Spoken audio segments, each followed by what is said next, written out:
Muy buenos días, muchas gracias por estar aquí. Buen provecho. Muchas gracias, don Marcelo. Ya pasamos el equinoccio de otoño, ¿verdad? Recién pasamos así. Muchísimas gracias a Marcelo por estar, no recuerdo cuándo, pero creo que fue en 1995 la primera vez que vos expusiste en el club, posiblemente antes. Entonces se está disputando el primer lugar con Theo Hope, que está aquí presente. Bien, Marcelo, supongo que todos lo conocen, pero voy a hacer una breve reseña. Marcelo es graduado de Ciencias de la Computación e Informática en la Universidad de Costa Rica, donde es profesor desde hace muchos años, ahí sí no preciso la fecha, y luego estudió en la Universidad de Costa Rica como profesor, hizo sus posgrados, maestría y doctorado en la Universidad de Delaware, donde estuvo también don Claudio Gutiérrez Carranza.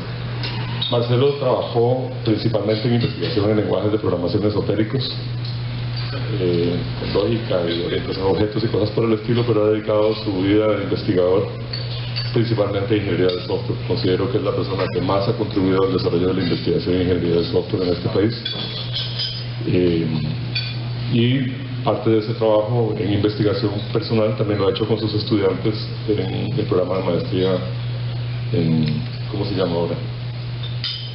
La maestría en computación informática, ¿verdad? Que él fundó en 1995, si no me equivoco, en la Universidad de Costa Rica. Marcelo ha ocupado cargos públicos, ¿verdad?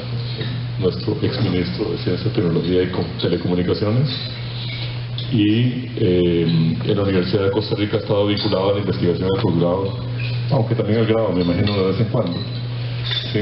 Pero principalmente el posgrado de investigación. Actualmente ocupa el cargo de director del Centro de Investigaciones en Tecnologías de Información y Comunicaciones de la Universidad de Costa Rica, y antes de eso, y antes de entrar al ministerio, estuvo dirigiendo el programa de Sociedad de la Información y del Conocimiento de la Universidad de Costa Rica. Entonces pienso que va a contarnos desde quienes están haciendo investigación e innovación desde el mundo académico, la relación como consultor que él ha tenido en la industria, principalmente en lo que es mejora de procesos y gestión del desarrollo de software, y el haber tenido la oportunidad de investigar y ver más ampliamente cómo se está desarrollando la sociedad en Costa Rica en materia de información y conocimiento, y su cargo ministerial pues nos va a contar esta visión que él tiene respecto a la innovación. Muchas gracias, Marcelo. Gracias, Nacho, y gracias a Roberto por invitarme el día de hoy. Creo que esta es la cuarta vez que me toca exponer aquí en este foro, y siempre es bonito ver caras conocidas y además repasar algunos de los temas que nos apasionan a todos. El día de hoy trata sobre innovación y su impacto en la sociedad de la información y el conocimiento. Este trabajo, que es un trabajo original exploratorio sobre qué es la innovación y cuál es su impacto en Costa Rica, fue auspiciado originalmente por PROSIC, el programa de la sociedad de decía que este trabajo fue auspiciado originalmente por el PROSIC, el programa de la Universidad de Costa Rica para la Sociedad de la Información y el Conocimiento, cuyo objetivo principal es explorar precisamente este tipo de temas y cómo influyen en la sociedad. Lo que voy a hacer hoy es hablar sobre innovación, qué es eso, qué lo caracteriza. Voy a hablar un poco de innovación y emprendimiento, que son dos temas que a veces se confunden, pero son muy relacionados. Un poquito sobre la cultura de innovación, qué significa eso. Y después vamos a entrar ya en la parte más un poco económica de qué es investigación, desarrollo, innovación y crecimiento económico, cuál es la relación entre esas tres cosas. Y después del 6 es la parte que nos interesa muchísimo, cuál es el papel de las TIC en los sistemas de innovación modernos y especialmente en Costa Rica. Y finalmente voy a hacer un análisis de varios países sobre sus sistemas nacionales de innovación, con algunas conclusiones y reflexiones finales respecto a cuál es la situación de nuestro país. Déjenme comenzar entonces hablando de qué es innovación. Dice Anthony que la innovación es hacer algo diferente que crea valor. Es una definición bastante simple, 5 palabras. Diferente significa que es nuevo, algo que no existe, al menos en su forma nueva. Y valor significa que produce ganancias, desempeño, mejor calidad de vida o algún otro beneficio que sea cuantificable de alguna manera. Puede ser un beneficio social, puede ser un beneficio cultural. Generalmente se habla de un beneficio económico. Pero claramente la innovación tiene que ver con hacer algo nuevo. Algo pasó ahí con internet. Por otro lado, Greg Sattel dice, la innovación es una solución nueva para un problema importante. Nueva significa en la actualidad, el día de hoy. Una innovación que hoy es nueva, dentro de una semana puede no serlo, o dentro de un año ya será absolutamente obsoleta. El caso de Douglas Engelbart, que en 1968 inventa este pequeño dispositivo que hoy todos usamos, se llama mouse. En ese momento, hace 50 años exactamente, el mouse era absolutamente innovador. No existía un dispositivo, y hoy se compran por $8 ahí en Walmart, pero en ese momento era innovador. Entonces, una innovación que en su momento cambia la vida de las personas, hoy en día es un commodity que compramos por $8 el mouse inalámbrico en cualquier supermercado. Porter, por otro lado, el gurú de la competitividad, dice: innovación es una nueva forma de hacer las cosas que produce algún valor. Donde nueva significa una invención. El mouse fue una invención en ese momento, no existía. Y valor, él lo pone como un valor económico. Él, como es economista, dice: tiene que haber un valor económico. Entonces hay cosas interesantes como esta.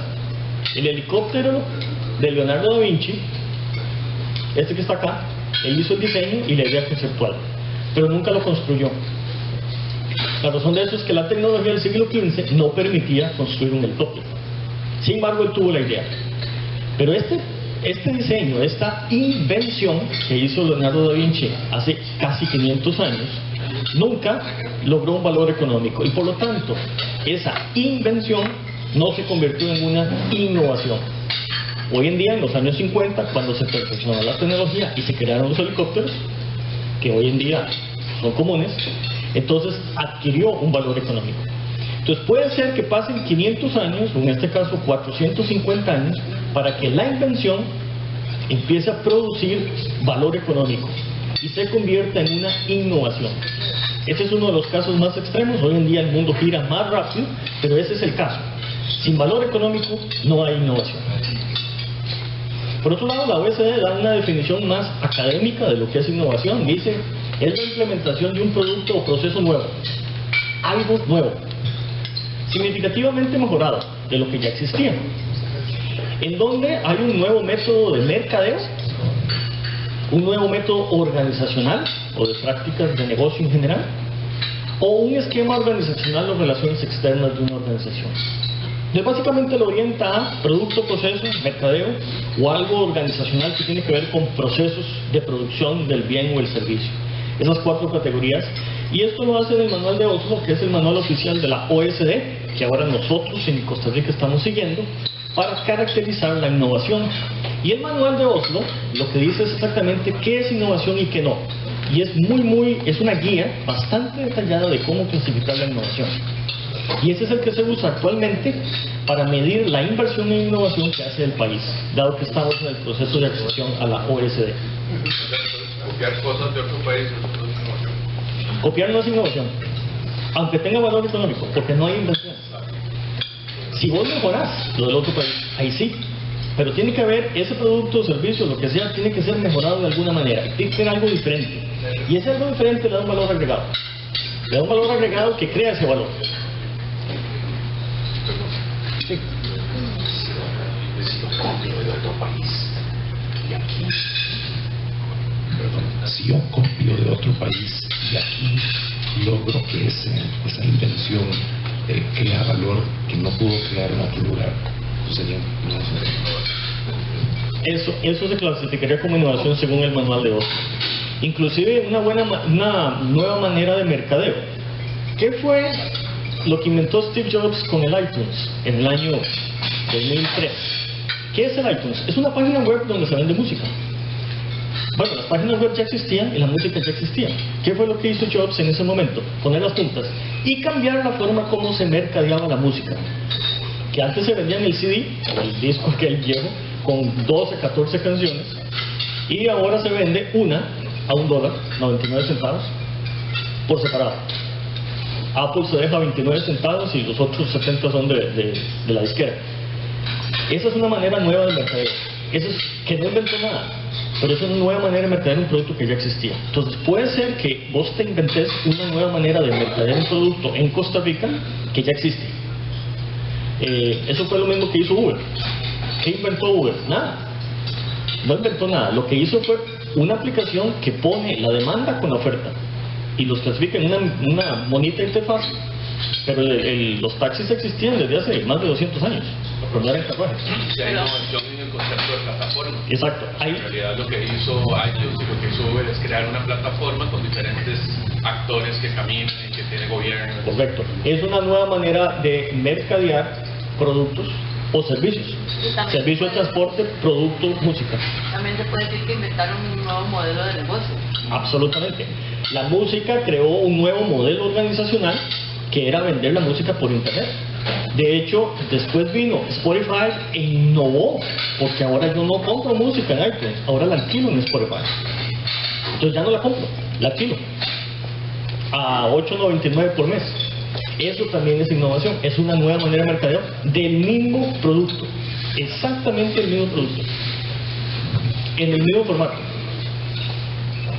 Eso es lo que considera la OSD como mercadeo, como innovación.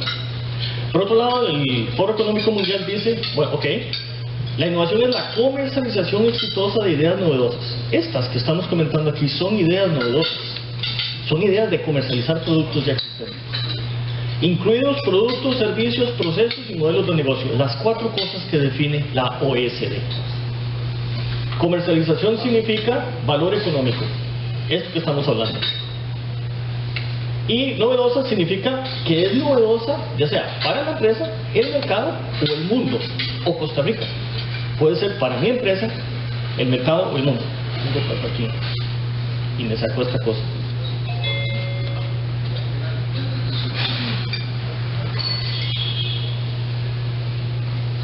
Algo está pasando. Entonces aquí surgen 2 preguntas para nuestro país. Dadas estas definiciones, y creo que tenemos claro qué es el concepto, ¿cuáles deberían ser las políticas públicas impulsadas en Costa Rica para mejorar nuestro sistema de innovación y que creemos ese valor agregado, ese valor económico, social, cultural, hecho en Costa Rica? Y 2, ¿cuál debería ser la estrategia para implementar esas políticas? O sea, ¿cuáles son los programas, los proyectos, la inversión que necesita el país para mejorar nuestra posición a nivel mundial? Ahorita voy a hablar de cuál es nuestra posición a nivel mundial. ¿Qué caracteriza la innovación? Christensen, que es uno de los gurús de la innovación, la ha estudiado por más de 30 años, es profesor en Harvard, y dice, hay 3 tipos de innovación: la innovación disruptiva, la innovación sostenida o incremental y la innovación orientada hacia la eficiencia. Él caracteriza la innovación disruptiva como aquella que requiere una gran inversión de capital, genera ganancias generalmente a muy largo plazo y tiene una menor tasa de retorno por esa razón, pero es algo realmente revolucionario. Uno piensa hoy en día, por ejemplo, la bioinformática, o piensa en tecnologías físicas como la fusión nuclear. La fusión nuclear es donde se fusionan 2 átomos de hidrógeno para producir helio y libera energía, es el futuro energético del mundo, pero todavía no se ha podido controlar la reacción. Es tremendamente caro. El último reactor nuclear de fusión que crearon, creo que fue en Chicago, costó más de $1 billón, o sea, $1.000 millones, y es simplemente pequeñito y experimental, pero eventualmente vamos a llegar ahí. Igual que la fisión nuclear que creó la bomba atómica, la fusión nuclear es el futuro, pero esa es innovación disruptiva, va a disruptar totalmente la generación de electricidad cuando se logre tener control de la tecnología. Y eso requiere una inversión a muy largo plazo, tiene un TIR muy bajo, pero cuando se logra la invención y se logra producirla, tiene un gran efecto durante décadas. Esa es la innovación disruptiva. Por otro lado está lo que llamamos sostenida, que es donde se evoluciona y se comercializa un producto que ya existe, un producto o un servicio que ya existe. De estos casos que estamos hablando. donde las grandes compañías tienen la gran ventaja porque ya tienen su base investigativa, ya tienen ese producto o servicio funcionando y mercadeando, y lo que hacen es mejorarlo. Entonces uno ve a Apple, saca la iPod en el 2001 y hasta ahora vende iPods y iPhones durante más de 10 años y han ido mejorando los modelos. Igual hace Samsung, igual hace Huawei, igual hace Xiaomi, mejorando los modelos de lo que ya existe. Cada vez tenemos mejores cámaras, inteligencia artificial, y le van metiendo más cosas al mismo producto. Eso es información e innovación sostenida o incremental, muy muy común en las grandes corporaciones. Y finalmente está la innovación de eficiencia. Lo que significa es hacer más con menos. Esto es lo que el gobierno de Costa Rica tiene que hacer ahora que no tiene plata, ver cómo hace más con menos, o al menos hace lo mismo con menos plata. Aquí los startups generalmente ganan mercado, tienen la ventaja por su manera de eficiencia y su agilidad, y además su focalización. Tienen un mejor tip. Si uno logra un startup, puede ser que en 6 meses, un año esté cotizando en bolsa algún producto nuevo que no existía y se haga millonario. Pero obviamente ese es el 0.1% de las empresas que comienzan haciendo evaluación de este tipo. Es hacer algo más eficiente, más barato, más rápido, con menores costos y por lo tanto ser más competitivo. Dadas estas 3 tipos de innovaciones, uno puede decir: ¿en dónde está mi empresa, mi organización o mi país? ¿A dónde es que somos claves nosotros? ¿Y qué tipo de inversión tenemos que hacer? ¿Hacia dónde debería estar destinada las políticas públicas y la inversión de los recursos a nivel nacional, tanto público como privado? Déjenme darle según la matriz de innovación de Greg Settel, esta es la matriz de innovación que usa Google actualmente. Hay 4 cuadrantes acá, en donde el dominio puede estar no bien definido o muy definido, y el problema puede estar no bien definido o extremadamente definido. En el cuadrante de la izquierda, Google usa innovación dramática. Tiene lo que llama el grupo X, que es como los X-Files, una cosa así, el grupo misterioso que hace investigación extraña, que sale con cosas como Google Glasses y autos autónomos y eso. Ya cuando los develan, es que ese grupo lo creó. Tienen el área 120, que es como el área 51 de la Fuerza Aérea de Estados Unidos, el área secreta, y tienen una gran comunidad de software abierto. Google es un gran usuario de software abierto, increíble. Sus 25.000 desarrolladores en todo el mundo, una empresa de 130.000 empleados, usan muchas herramientas abiertas para su propio desarrollo. Y contribuyen mucho. Y contribuyen, tienen una gran comunidad de software abierto. La investigación básica es donde tienen básicamente las partes de la academia. Eso es donde estamos nosotros los académicos haciendo cosas, como dice la gente, que no sirven para nada. De vez en cuando sacamos algo que sirve de algo. Y en el otro lado del cuadrante está la innovación sostenida, donde hay grupos de ingeniería y de adquisiciones. Generalmente estas empresas adquieren compañías que tienen alguna tecnología que ellos quieren. Google, Facebook, Microsoft, Apple, todo el mundo lo hace. Compra la empresa, paga 10, 20, 50 millones de dólares, o paga $1 billón, creo que fue 1 billón o 13 billones, no me acuerdo cuánto pagó Google por YouTube hace casi 10 años, y es una inversión que hoy se paga, porque YouTube tenía la tecnología en ese momento de hacer video por streaming y funcionaba mejor que la que tenía Google. Simplemente, en vez de desarrollarlo, lo compró. Igual hizo Microsoft con Skype, igual hizo Facebook con WhatsApp.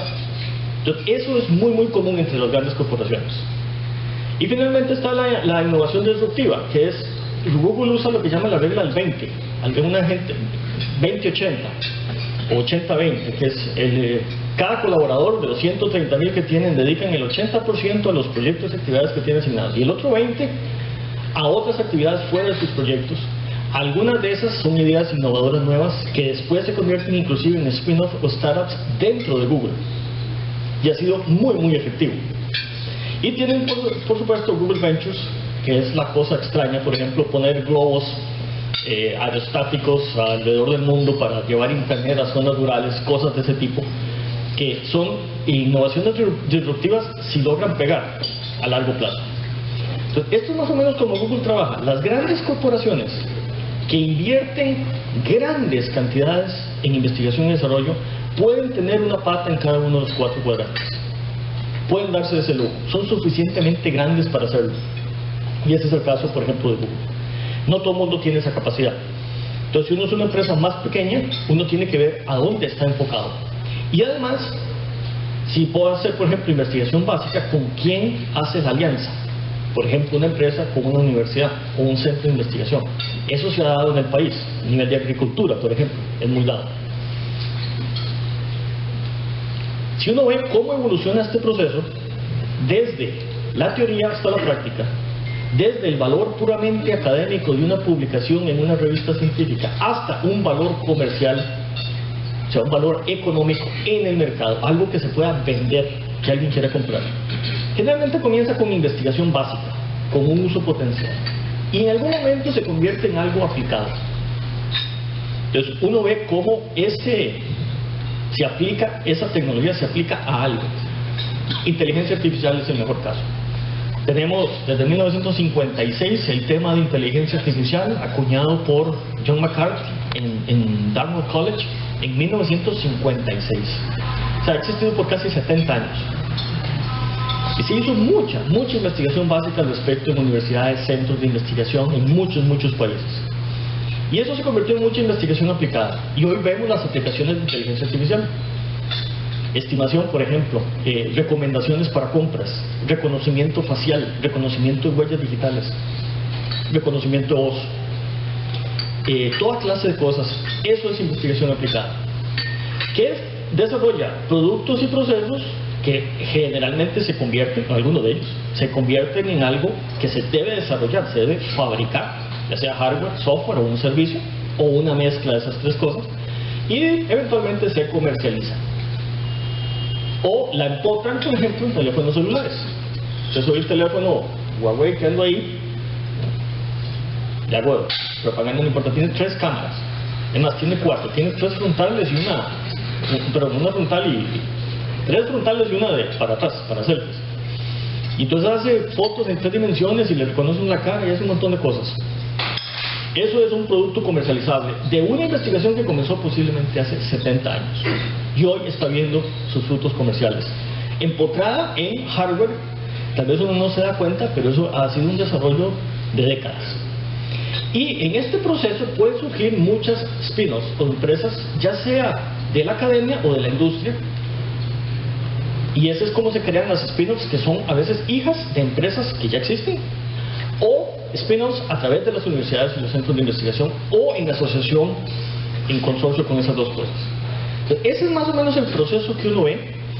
Es un proceso largo, no es lineal, hay muchas flechas que van y vienen, y es un proceso que puede tener que requiere una gran inversión de recursos, y en muchos casos, desde llegar acá hasta acá, puede requerir 70 años de ver algo realmente plasmado que funciona.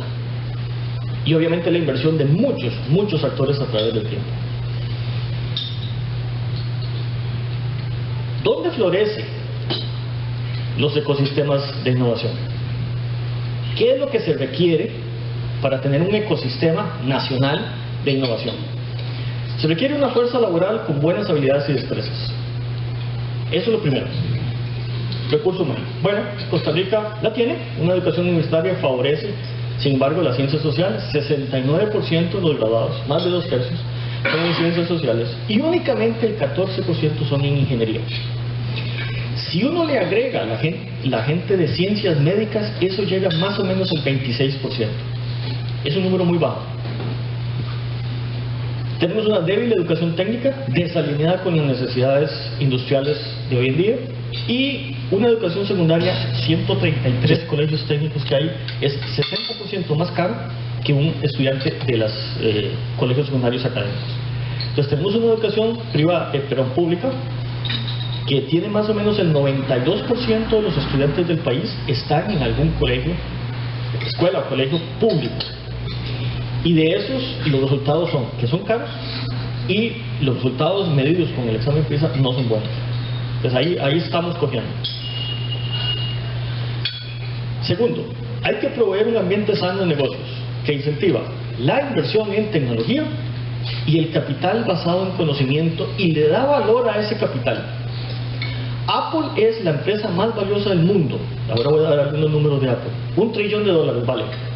O sea, 1 billón en el sistema métrico decimal, 1 millón de millones de dólares.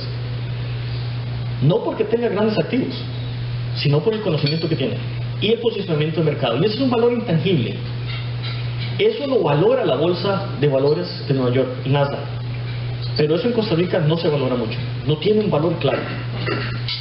En Costa Rica el Doing Business del Banco Mundial nos pone en lugar 61 de 190 países. Estamos ahí como al final de la tercera parte, digamos, del primer tercio de la tabla. Sin embargo, en apertura de un negocio estamos en el lugar 127. Cumplimiento de contratos 131. Y resolución de insolvencia, o sea, quiebra, 128. Esas son algunas de las prácticas que la OECD nos está diciendo que usted tiene que mejorar a nivel nacional. Tercer componente. Necesitamos un sistema fuerte y eficiente de creación y difusión del conocimiento. Inversión en crear conocimiento autóctono. En Costa Rica, las universidades privadas casi no hacen investigación y desarrollo. Las universidades públicas crean el 85% de la producción científica nacional, pero tienen casi vínculos nulos con el sector empresarial. Hay casos y hay casos muy exitosos, y los puedo mencionar si después alguien me pregunta. Sin embargo, son pocos para el tamaño de la inversión que se hace. Solo la Universidad de Costa Rica el año pasado invirtió 92 millones de dólares en investigación. 92 millones de dólares. Eso incluye el salario de todos nosotros que hacemos eso, más todos los costos de mantener 1.800 proyectos de investigación activos en todo el país. La UCR produce, solo la UCR, el 60% del conocimiento medido en publicación y todo eso, de Centroamérica y el Caribe. Y eso se debe a esa gran inversión. Entonces, hay una clara correlación entre la inversión que se hace contra la producción. El problema es cuánta de ese conocimiento, invención, llega a ser innovación y llega a comercializarse en el sector privado, que es donde tiene valor. Y finalmente, el cuarto componente. Se deben implementar políticas que impulsan a las empresas a ocuparse de actividades de innovación y emprendimiento. Y esas son políticas de todo tipo. Por ejemplo, Costa Rica no usa los incentivos fiscales, y ahora menos, pero tiene años de no usarlos. Son muy usados en muchísimos países: Latinoamérica, Europa, Estados Unidos, Asia. Los incentivos fiscales que usted pueda deducir del impuesto a la renta de sus ganancias, la inversión en investigación y desarrollo, hasta un cierto porcentaje. Eso no existe actualmente en Costa Rica. Pero sí lo puedes pasar como gasto. Lo puedes pasar como gasto, pero no lo puedes deducir del...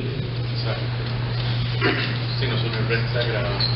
Sí, no, o sea, no puedes tener un escudo fiscal como en investigación y desarrollo, que es uno de los grandes incentivos que tienen en otros países. Entonces es una herramienta que hemos eliminado y en parte nos hemos nosotros disparado en el pie. El financiamiento no reembolsable para proyectos de I+D existe a nivel nacional, existe a nivel de las universidades públicas a través del CES, existe a través del Ministerio de Ciencia, Tecnología y Telecomunicaciones, aunque el fondo no es muy grande. Hay competencias de innovación a nivel nacional, ahorita voy a ver unas fotos de algunas de ellas, y actividades de formación de redes de cooperación que se hacen todo el tiempo. Entonces, en algunos de estos 4 componentes estamos realmente cojeando, en otros estamos más o menos, y no hay realmente ninguno que digamos estamos excelentemente. Entonces, aquí es donde deben ser enfocadas las políticas públicas, en estos 4 grandes componentes. Innovación y emprendimiento. Esas dos cosas se confunden. Emprendimiento puede o no tener innovación y al revés. La prueba de toda innovación, según Drucker, no es su novedad, sino ni el contenido científico, ni el ingenio de la idea, el helicóptero de Da Vinci. Es su éxito en el mercado. Da Vinci no tuvo éxito en el mercado, nunca vendió un helicóptero. El término emprendedor, por otro lado, fue acuñado por Jean-Baptiste Say en 1800. Es un economista francés muy conocido, y definió el empresarismo como un comportamiento que se puede estudiar y aprender. Pero él define un emprendedor como aquel que crea innovación, que no es lo mismo que un empresario. Un empresario es el que crea un negocio. Un emprendedor es el que crea un negocio innovador a través de una idea. Ahorita vamos a ver algunos ejemplos de eso. Entonces la innovación conlleva un proceso de destrucción creativa, como diría Schumpeter, el famoso economista austriaco de principios del siglo XX, en donde usted hace innovación, usted crea un nuevo modelo de negocios, un nuevo producto, un nuevo proceso, un nuevo concepto, y usted destruye otros. Kodak, Blockbuster, Spotify. Esos crearon cosas nuevas con productos ya existentes, pero también mataron a otras empresas que ya no existen. No sé si ustedes saben quién es este simpático señor. ¿Alguien lo conoce? Posiblemente ustedes han sido clientes de él en algún momento. Él ya murió. Este señor se llama Ray Kroc. Fue el que fundó McDonald's. El creador de McDonald's. ¿Qué hizo McDonald's? Las hamburguesas existían. Él no inventó la hamburguesa. Lo que inventó fue un método bastante eficiente, muy industrial de hacerlas, y por lo tanto era baratas. Las primeras hamburguesas que él vendía valían 40 centavos de dólar en los años 50. Después de crear varios restaurantes, creo que fue en Illinois que comenzó, el negocio no crecía y no crecía, y le iba bien, pero él tenía la visión de hacerse a nivel nacional. Hasta que un día llegó un consultor a su oficina y le dijo que él estaba en el negocio equivocado, que se diera cuenta que él no vendía hamburguesas, que su negocio no era ese, y le dijo que su negocio era el negocio de las bienes raíces, porque el valor de las propiedades donde estaban los restaurantes era lo que hacía la diferencia, no el proceso de producción de las hamburguesas. Y entonces Rector cambió su modelo de negocios y dejó de vender hamburguesas y empezó a comprar con financiamiento de los bancos. Fue a Wall Street y pidió plata prestada, y empezó a comprar lotes y todo, construía los restaurantes y se los alquilaba a los franquiciados. Y así fue como McDonald's se hizo grande. No fue por las hamburguesas, fue por su focalización en el negocio de los bienes raíces. Cambió su modelo de negocios y fue increíblemente exitoso, y tiene creo que 13,000 restaurantes o algo así. Pero perdón, pienso que el modelo de negocio de franquicia también es clave en todo eso. El modelo de negocio de franquicia, donde le alquilás al dueño de la franquicia o se lo construís y se lo financiás. Entonces le compraba el restaurante y él tenía el negocio comercial, y además le franquiciaba el producto, y obviamente tiene un porcentaje de la franquicia. ¿Y los procesos? La franquicia hereda los procesos, la publicidad, un montón de cosas que le cobra por el fin. Fue realmente innovador en ese momento. Hoy en día todas las cadenas de restaurantes son franquicias, funcionan más o menos de la misma forma, pero en los años 50 eso fue muy novedoso. Esa idea, esa invención de la franquicia más el cambio de modelo de negocios hizo una gran innovación en el mercado de comidas rápidas. Y fue idea de este señor, fue idea del consultor que le dio la idea. Entonces, a veces uno tiene que preguntarse si uno está en el negocio correcto o tiene que cambiar su enfoque a otra cosa. Vender el mismo producto, pero de manera diferente. Un concepto de innovación abierta y competitividad. La innovación abierta se caracteriza por 5 factores. El capital de riesgo, ahorita voy a dar algunos números, que comenzó en los años 80 y hoy ha florecido. Una fuerza laboral globalizada. Hoy en día las empresas son globales. La erosión de las empresas tradicionales y el hecho de que ya no mandan en el mundo. La capacidad creciente de los proveedores de servicios. Costa Rica se ha convertido en una economía de servicios, no por accidente, nos hemos globalizado, y esa es la razón por la cual somos una economía basada en servicios. Y obviamente la Internet, que ha sido el fenómeno, uno de los inventos de la humanidad más increíbles en los últimos 50 años.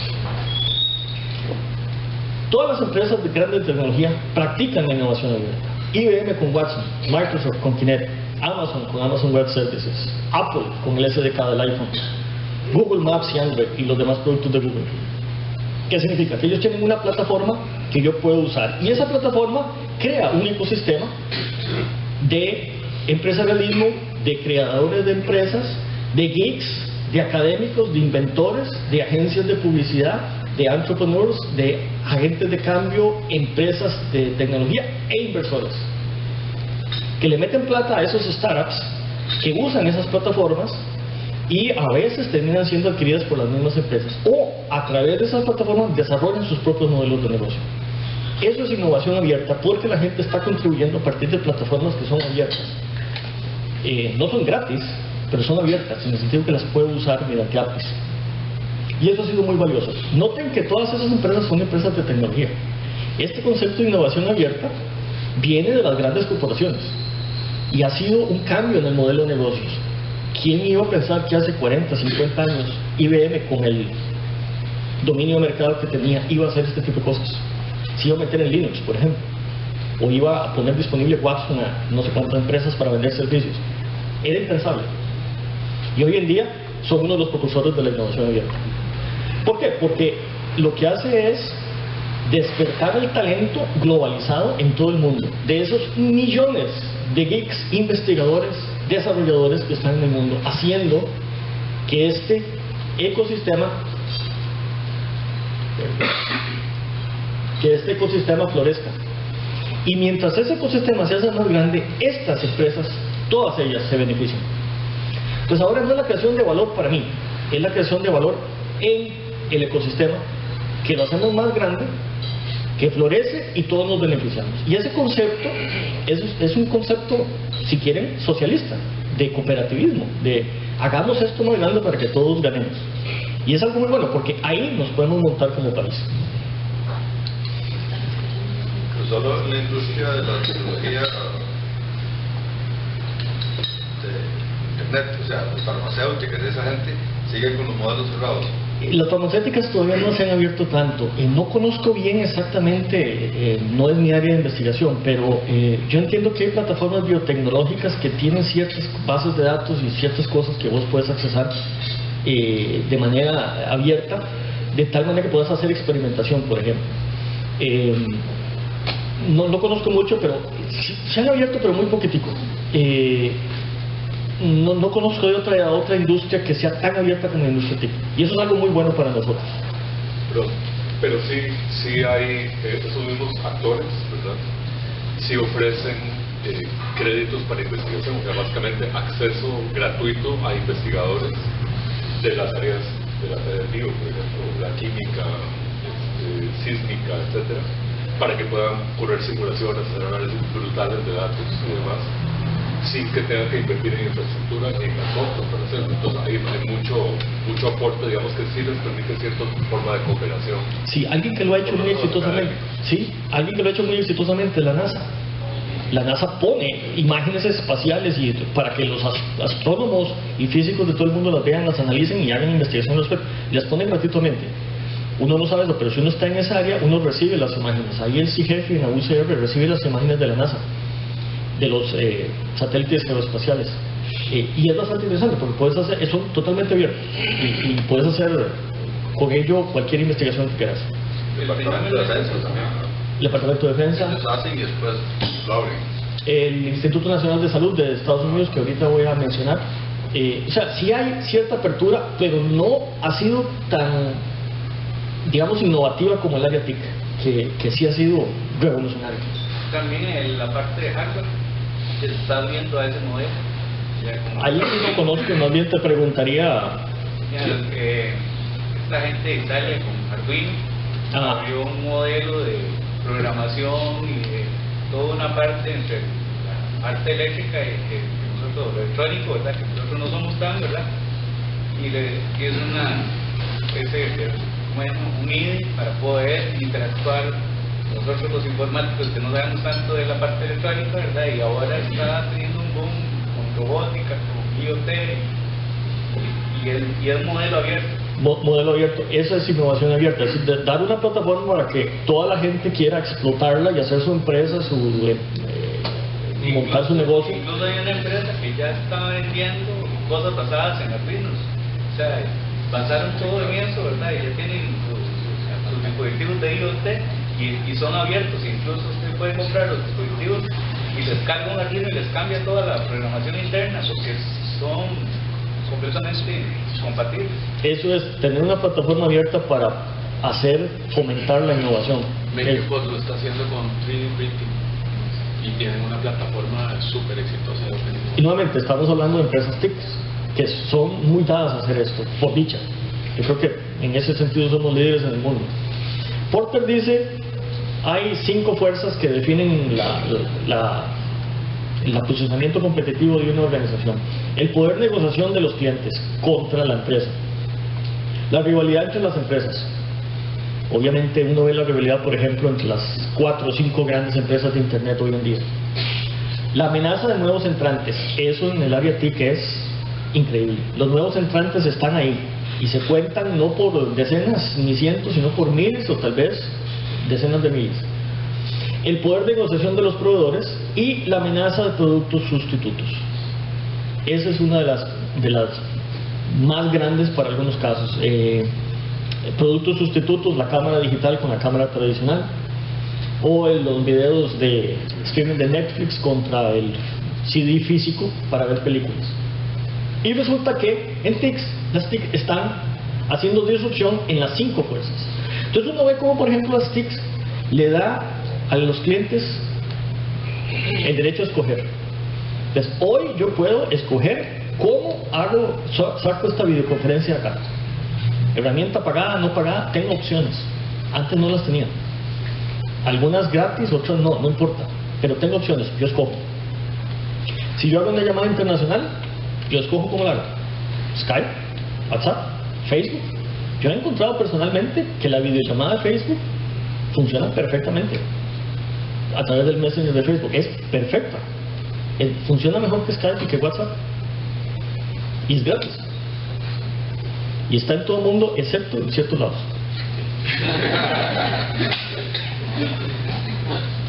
Entonces, las TICs están cambiando totalmente las fuerzas competitivas de poder. Y es algo que hay que tenerle mucho cuidado, porque hay que ver a dónde me amenazan las TICs en cada una de esas 5 fuerzas que están conspirando contra la existencia de mi negocio. Marcelo, ¿sí? En ese modelo anterior, como país, o sea, ya los países compiten por inversión, compiten en Costa Rica, entonces creo que tiene que plantearse como un modelo país para decir cómo competimos en el mundo.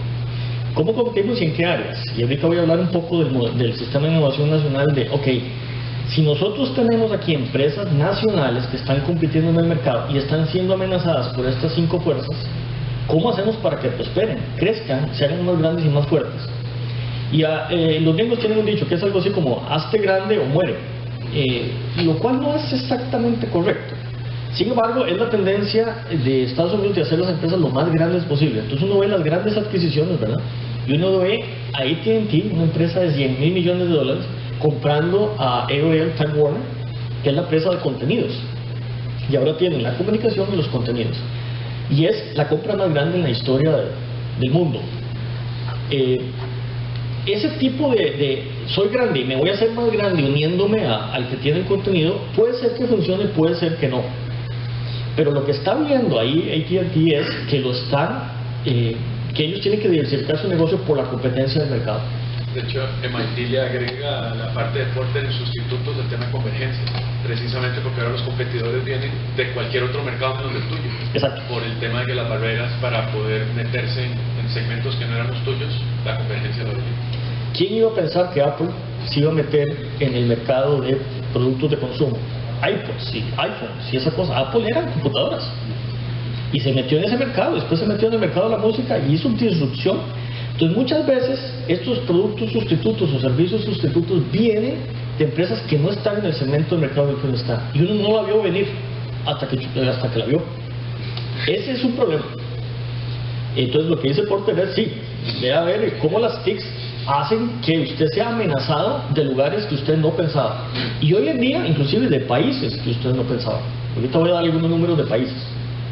Las llamadas internacionales eran que el 30% de los ingresos del ICE. Y eran carísimas, valía $1 el minuto de Estados Unidos. Hoy, ¿quién hace una llamada internacional?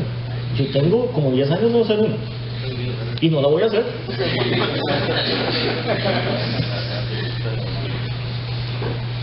Esto tiene que ver con la cultura de innovación. Este es el ranking de empresas más innovadoras según Forbes. Tiene una pequeña observación. Las empresas que están acá, cuando hicieron este ranking en el año 2016, tenían que haber tenido 7 años de datos financieros públicos, o sea, de cotizar en bolsa, y al menos $10,000 millones en capitalización de mercado, que es fácil para una empresa grande. Entonces, empresas como Facebook y todo no aparecen aquí porque no tiene eso. Si no, Facebook estaría en los primeros lugares. Aparece Salesforce.com, Tesla, Amazon, Shandai, ojo, una empresa china, Netflix, Insight, un par de empresas indias, una Naver en Corea del Sur, una farmacéutica en Estados Unidos, una en Indonesia, interesante, y las demás son de Estados Unidos, hay empresas. ¿Qué notan ustedes de aquí? Todas son de Estados Unidos o de Asia. No hay ninguna europea, y mucho menos latinoamericana, y mucho menos africana. Obviamente hemos perdido el juego. Estamos perdiendo el tren de la cuarta revolución industrial otra vez. Perdimos las primeras tres, estamos perdiendo la cuarta. Claramente la estamos perdiendo.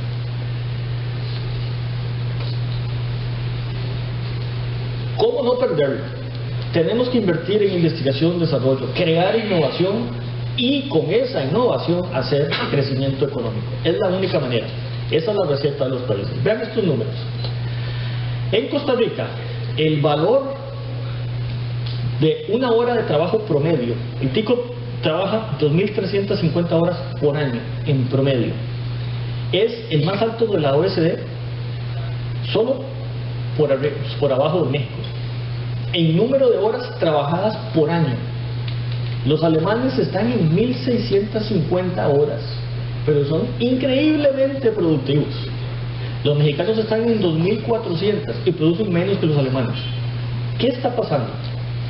Bueno, nosotros por cada hora de trabajo en promedio en este país producimos un valor de $16 por hora. Cuando te dejan trabajar. Aquí estamos trabajando. Eso no lo sé. Pero hay unos allá afuera que no. La Unión Europea son $48, esos son los 28 países de la Unión Europea, en promedio. Por hora. Por hora.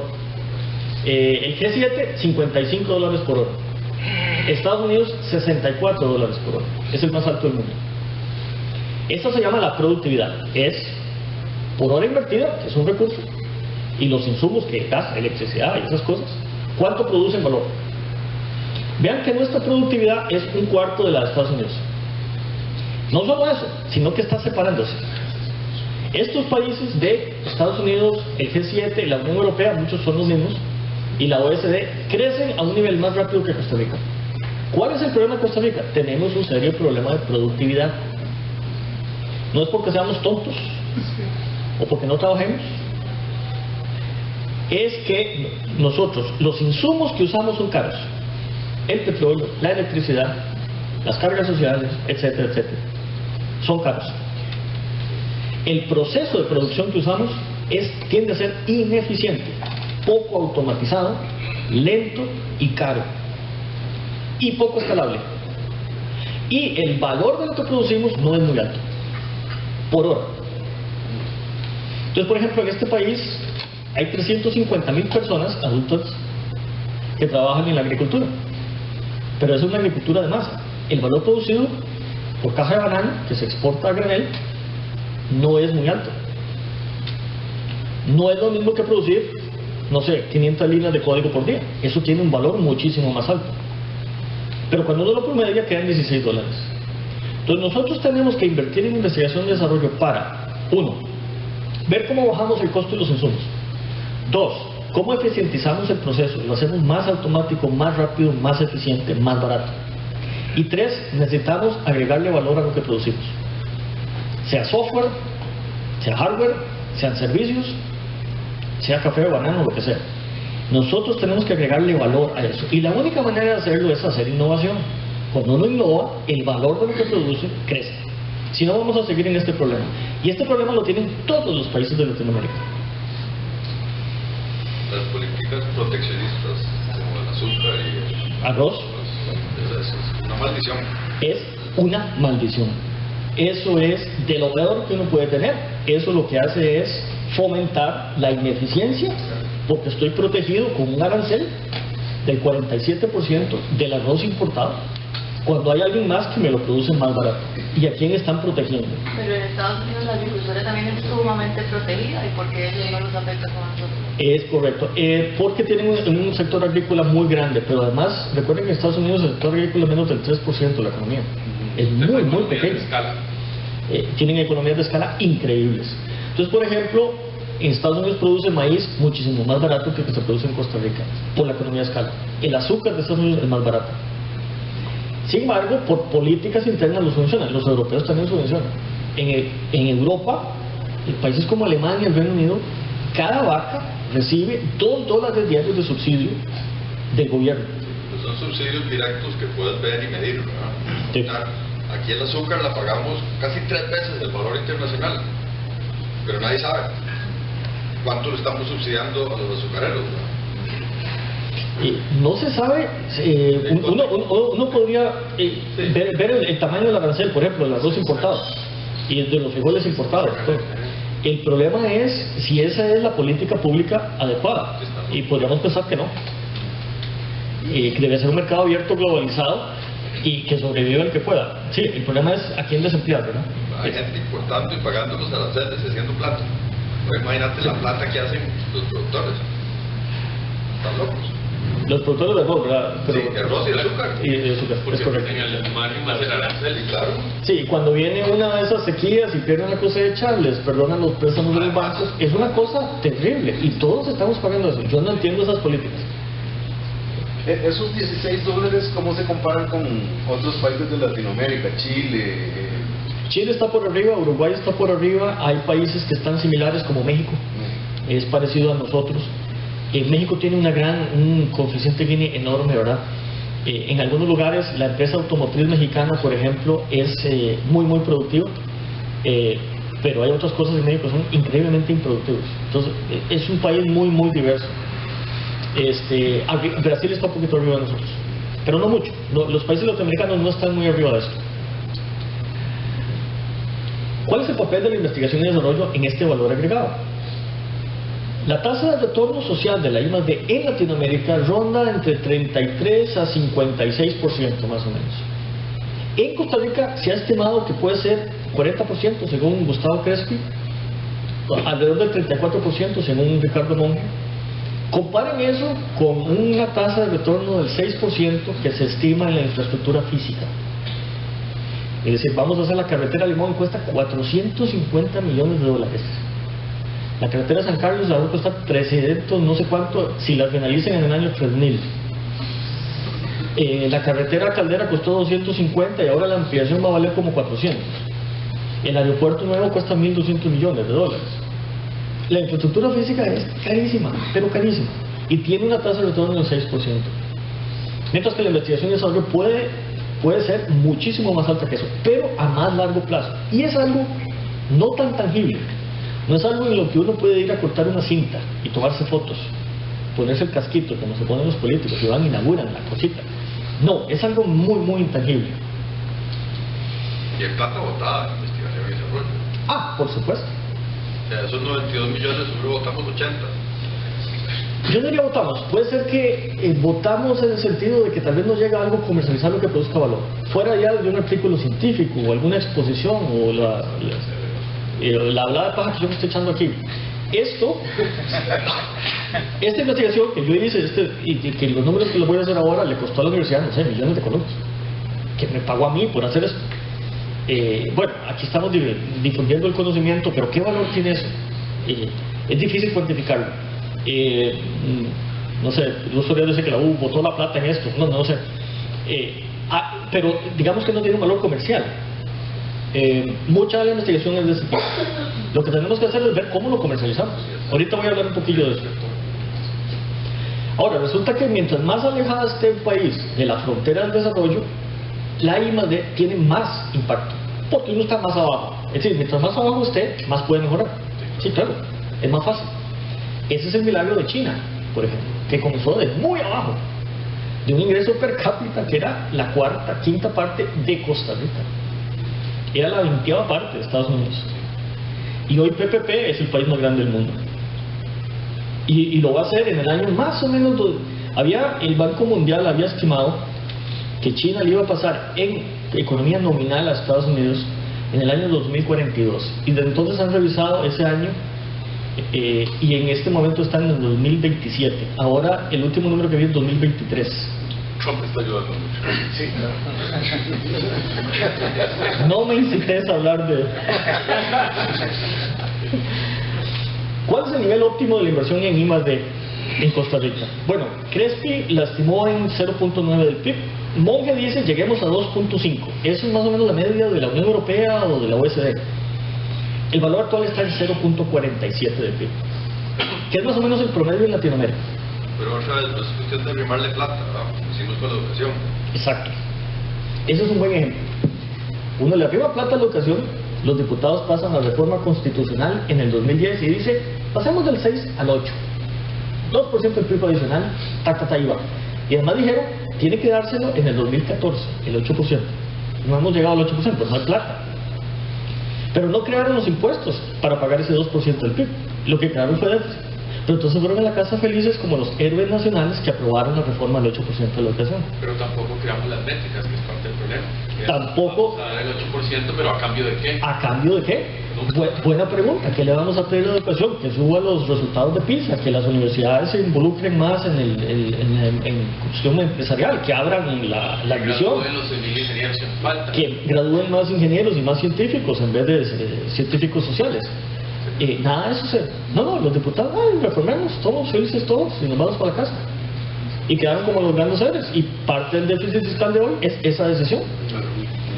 Vean que la metida, el hueco que estamos, son decisiones políticas, hechos por nuestros representantes en el Congreso y en Zapote. Nosotros solitos nos metimos en ese hueco. Ahora usted no sabe cómo salimos. Pero sin embargo a mí me queda siempre la gran duda de que falta algo, porque hay cosas que sabemos que son buenas y que pueden ayudar, pero falta una decisión. Por ejemplo, le voy a poner un caso del teletrabajo. Sigue siendo, sabemos que es bueno, sabemos que ayuda a la economía, la parte de transporte y todo eso, pero vaya a las organizaciones. Yo trabajo en el ICE, de las que más lo promueven, y todavía hay una gran pared para que podamos teletrabajar. ¿Quiénes podemos? Y hay una pared que no hay nadie que la quiera derribar. Es algo muy extraño. Pero eso requiere decisión política. Te doy mi experiencia en el gobierno que... Sí, métanse en el gobierno central. Es que la U no es el gobierno. Es otro mundo. En marzo de 2016, el ministro de Trabajo, el presidente y yo firmamos el famoso decreto de teletrabajo, que es un decreto que lo queremos convertir en ley. No se ha podido convertir en ley. Y entonces decimos, ok, aquí están la guía para que las instituciones públicas empiecen a usar teletrabajo con sus funcionarios. La relación laboral, los requerimientos que tiene que tener la casa, la disponibilidad de horario, para que no lo echen porque no marcó, o sea, reglamentaba todo ese tipo de cosas. Con base en eso, en el ministerio, que yo estaba en ese momento, en el MISID, definimos entonces, en el reglamento de teletrabajo, cuál era el método. Y hoy en día, el 40% de los empleados del MISID son 148 funcionarios. El 40% teletrabajan de 2 a 3 días diarios. Aquellos que pueden. Obviamente el guarda no, y la recepcionista, y ese no, porque tiene que estar físicamente. Pero los que sí pueden, que son básicamente profesionales, lo hacen 2 o 3 días por semana bajo este reglamento. Entonces, sí se puede. Y yo le voy a decir lo que pasa en el ICE. Que quedó el reglamento, tenemos se supone que somos la empresa más innovadora en eso, pero quedó en decisión del jefe inmediato si se puede teletrabajar o no. Entonces eso no puede ser así. Yo tengo que, la gente de recursos humanos tiene que llegar y decirle a la jefatura, usted tiene tantas personas que trabajan en estos puestos que pueden ser teletrabajados. Les voy a investigarlos y vamos a ver, dígame usted por qué no. Y no es que, y además, uno se acerca a la jefatura y ellos dicen no. Y usted se va a recursos humanos y le dicen, su jefe lo tiene que aprobar. Entonces eso es un gran hoyo, o sea, y es una gran pared a la innovación. Ahí tenés una empresa TIC, ICE, electricidad y telecomunicaciones, que no se ha dado cuenta que está en el siglo XXI. No se ha dado cuenta. Pero lo que dice usted de voluntad política, digo yo, nosotros necesitamos que la gente que está tomando decisiones ya se ponga los pantalones y diga, ok, ya aquí no es, si a usted le parece o no, más bien al revés, recursos humanos, vaya a buscar todos los puestos que sean teletrabajables y vamos a hacer los que sean teletrabajables. Sí, pero se requiere una decisión de arriba. En el MISID lo hicimos de arriba. Yo dije, yo esto lo implemento. A mí me tocó firmar ese condenado decreto. Yo dije, el primero que lo va a hacer es el MISID, y así fue. Ahora, es un ministerio pequeño, es un ministerio de servicios, no se requiere estar construyendo la calle ahí. Entonces el teletrabajo se presta mucho, excepto la gente que atiende gente. Entonces, sí, se implementó, pero vino de arriba, y eso es fácil hacerlo. Uno entiende los beneficios de esto, sobre todo cuando hay huelgas. Pues la empresa donde nosotros trabajamos también le pusieron un costo numérico al asiento. Y entonces financieramente le dicen a los departamentos, usted tiene tanta gente y esto le cuesta, si usted rota a la gente que tiene en esos asientos, le va a costar. Es carísimo. ¿Cuál ha sido el mayor impulso al teletrabajo en Costa Rica? La platina. Cuando sucedió eso, sí, se me olvidó mencionar eso, la platina todavía no estaba, entonces teníamos el decreto de emergencia de la platina, y ahí fue donde comenzó. Entonces probamos 3 meses con el cuento de la platina, eso fue en el 2015, y funcionó. Entonces yo dije 3 meses más, y después salió el decreto y digo permanente. La platina ayudó, pero entonces vean quién decide por nosotros. La platina decidió qué hay que hacer. Es increíble. Este país no toma decisiones. Lo que pasa, Marcelo, es que viendo el ejemplo que ponía el compañero en empresas privadas que además se dedican a exportar servicios, ya prácticamente es un requisito. Los carajillos llegan a la entrevista y te piden 2 o 3 días de teletrabajo, si no eventualmente tienen otra empresa que está dispuesta a dárselo. Pero cuando se los das y evaluas físicamente la conexión, las posibilidades de trabajar, las habilidades para efectivamente interactuar con el equipo y todo, hay muchos que aún dando servicios desde afuera no tienen capacidad para trabajar en teletrabajo.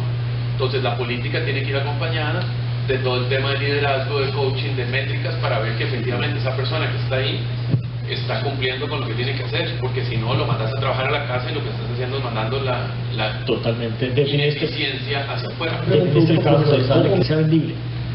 Solo sí hay un componente de que también habría que culturizar mejor a las universidades para que entiendan los nuevos modelos de negocio, porque ese es el problema de la asociación con la universidad, digamos, aquí en Costa Rica. Totalmente. Que son muy cerrados a entender que la comercialización es lo que... Sí, vos usas la palabra comercialización en la UI, los chancletudos te mandan por un tubo, pero nosotros en ingeniería no tenemos problema con eso. Simplemente necesitamos ligarnos a empresas TIC para ver cómo comercializamos el valor de lo que hacemos. El sistema universitario de Estados Unidos es la envidia del mundo. Lo han estructurado, bueno, la universidad más vieja tiene 450 años, que es Harvard. Les ha tomado casi 500 años hacerlo. 2/3 de los graduados de secundaria ingresan a las 4.000 universidades. 2/3 de los graduados de secundaria, a pesar de que los graduados de secundaria gringos son muy malos en los exámenes PISA. O sea, tienen un sistema universitario muy abierto, público y privado. 1/3 de los bachilleres universitarios son en ciencia y ingeniería. 1/3, 33%. En Costa Rica, eso es 14%. Tenemos la ecuación invertida. Su política nacional de innovación no está basada en ninguna estrategia nacional. Quizás ese es el secreto del éxito. No hay un papel que diga, esta es la estrategia de innovación de Estados Unidos, un plan nacional de innovación. No existe. En mi visita al National Foundation le pregunto, ¿ustedes tienen eso? Y me dicen, no, eso no existe. El NSF va por un lado y la cosa, hay políticas a todo nivel. Y esa manera orgánica de crecer, ha sido muy exitosa. La escala ayuda. La escala ayuda. Ahorita voy a hablar de escala. Corea del Sur, otro caso de éxito. Un país de 50 millones de habitantes con un PPP de $36,000. Tiene 7,000 investigadores por cada millón. Yo les comentaba que Costa Rica tiene 1,300, o sea, más o menos la cuarta parte. Ellos tienen, per cápitamente hablando, 4 veces más investigadores. No solo tienen el recurso humano, sino que tienen la plata para que hagan investigación. Está el número 11 en el índice global de innovación. Tiene una gran inversión nacional, la más alta del mundo en este momento. Número 1 en el mundo en inversión, como porcentaje del PIB. Gran número de actores, tienen toda clase de agencias, pero los coreanos son súper hábiles. Tienen un problema, crean una agencia, resuelven el problema y 10 años después la desintegran. Tienen una agilidad increíble para manejar crean un ministerio, cumplen su función y lo cierran. Es increíble, yo me quedé sorprendido de la agilidad que tienen a nivel gubernamental y un alto nivel de coordinación con una cultura vertical. Ahí dice, esto se hace y se hace y se hace. Visión de largo plazo. Las democracias autoritarias son más eficientes que las democracias. la tesis doctoral de Si no, vea, si no que lo diga China, Corea y Singapur. El modelo de George Weston de transformación digital dice que el ingrediente número 1 para poder durar es liderazgo. Obediencia ayuda un montón.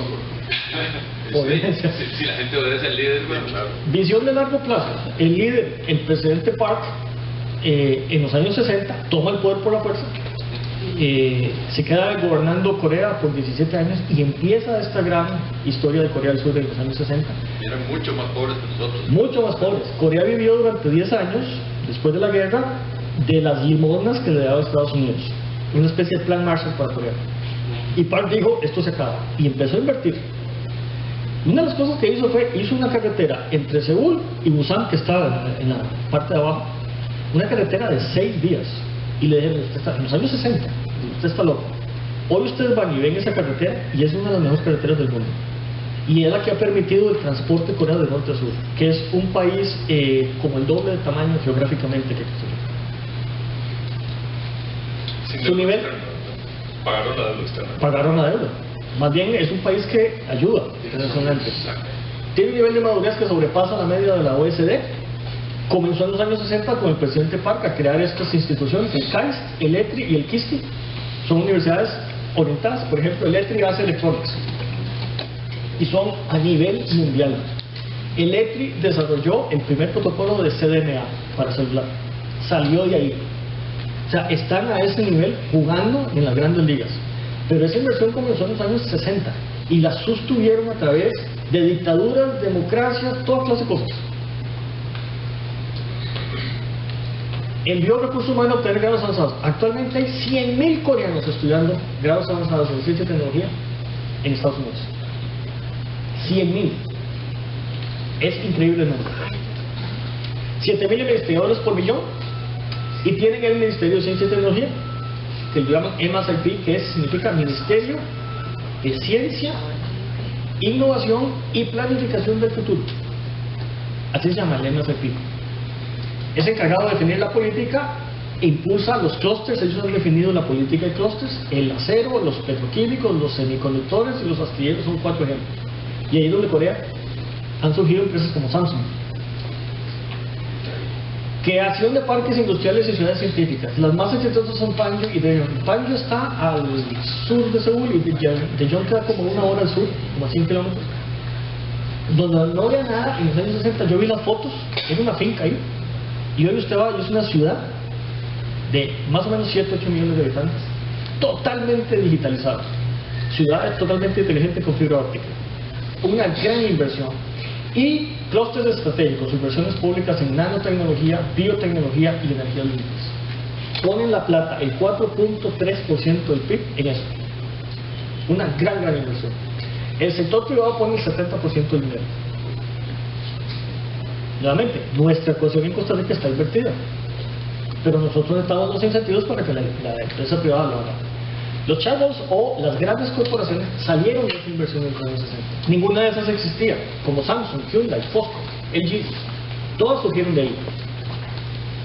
Y tienen los famosos centros de economía creativa, que ya tienen 20 en todo el territorio coreano, que han producido más de 2.800 startups, 250 millones de dólares en capital de riesgo y 1.300 nuevos empleos.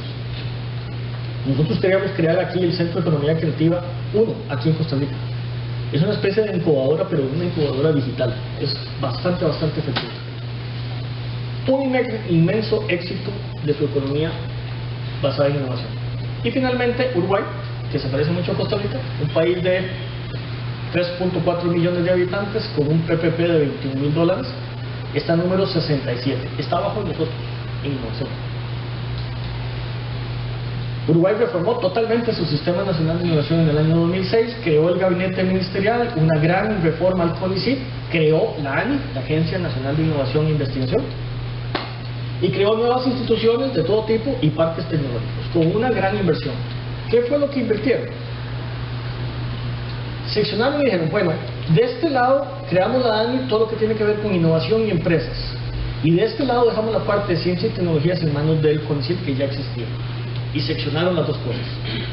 Nuevamente, tomaron decisiones en el año 2006. Cuando dice inversión, ¿es inversión del gobierno central. Inversión del gobierno. Política pública. Aquí está la inversión, política pública. Pasaron del punto 21 del PIB al punto 34. ¿Cómo lo hicieron? Con 3 préstamos del PIB, 50, 50 y 25 millones de dólares. Comenzaron con los préstamos. Pero además, la ANI actualmente, con 66 funcionarios, ejecuta 19 millones de dólares al año de presupuesto propio. Entonces, la inversión total ha sido de 279 millones de dólares en esta década. Eso es más o menos 20 veces lo que Costa Rica ha invertido de plata estatal. Para darles una idea, vean los préstamos, 50, 50 y 25. El préstamo que tiene el MISID actualmente es de 35 millones de dólares. Entonces, Uruguay, un país con un nivel de desarrollo igual al nuestro, está invirtiendo muchísimo más dinero. Y la plata de innovación, 19 millones de dólares del presupuesto gubernamental de Uruguay, se compara con los 500.000 dólares que invierte Costa Rica del presupuesto del vecino. ¿Y los 35 millones cuánto hemos invertido? Más o menos la mitad. Y falta la otra mitad. Invertido, pero hace poco en la reunión sobre la explicación del programa PIN de MISID, para este año eran solo 2 millones de dólares lo que iba. Ya te voy a dar los números. Aquí los tengo. Bueno, creó varios centros de investigación, parques tecnológicos bastante exitosos y fondos horizontales y sectoriales, 11 millones de dólares al año. Entonces, por ejemplo, un fondo sectorial puede ser energía o salud.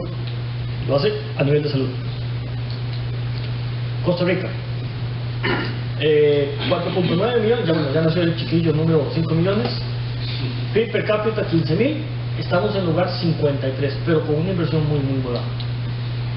Hay 5 estudios que analizaron la situación de la innovación en Costa Rica. Los 5 estudios todos tienen su contribución. Somos el país más analizado y estudiado del mundo. Quizás el más interesante es el Atlas de Innovación que hizo el MISID en el año 2008, lo publicó. Y dio una serie de barreras, por ejemplo, falta de visión estratégica. Yo puse aquí los hechos relevantes que han sucedido en la última década y, según mi criterio, el nivel de avance. Yo lo pongo aquí como satisfactorio, porque hay planes nacionales, hay políticas nacionales, hay informe anual, hay el Consejo Presidencial de Competitividad e Innovación que funciona, el programa PIN de 35 millones de dólares y el informe de innovación de Costa Rica. Entonces, la parte estratégica y todo, está bien, tenemos planes para todos. ¿Qué es el CPA? Dice que no se creó. ¿A dónde está? Ok. El CPA nunca se creó. Es que esto llamaba a crear un centro de política. No me acuerdo. Centro de política, no me acuerdo qué era un think tank gubernamental. Que los coreanos lo tienen. Se llama KAIST, se llama KISTI. Eso nunca se creó. Mejor. Sí, una institución. En catalización, pongo un informe, un avance parcial. Hay cosas como creación de la incubadora AUPE, Open Future de Telefónica, el sistema Epatia de CONARE, la maestría en gestión de la innovación de la UNA, la creación del CENIBIOR, que se une a los institutos de investigación que ya existían, como el INTA, por ejemplo, que hace trabajo muy interesante en agricultura. En financiamiento, insatisfactorio. Hay 4 programas públicos dispersos en diferentes ministerios: MAC, MISID, MEC, INA. Cada uno hace su incubación, su emprendimiento, su innovación por aparte y no se coordinan. Terrible. La creación de la Agencia Costarricense de Fomento Productivo, Innovación y Valor Agregado, como produce el expediente 19.822, tiene 3 años de estar durmiendo el dueño de los justos en la Asamblea Legislativa y por razones políticas no lo han aprobado. Eso lo que tiende es a tomar estos 4 programas y unificarlos en un solo, con participación de los ministerios, moviendo a los funcionarios hacia esa nueva agencia. No es crear una nueva agencia, es moverlos hacia allá. No ha habido manera.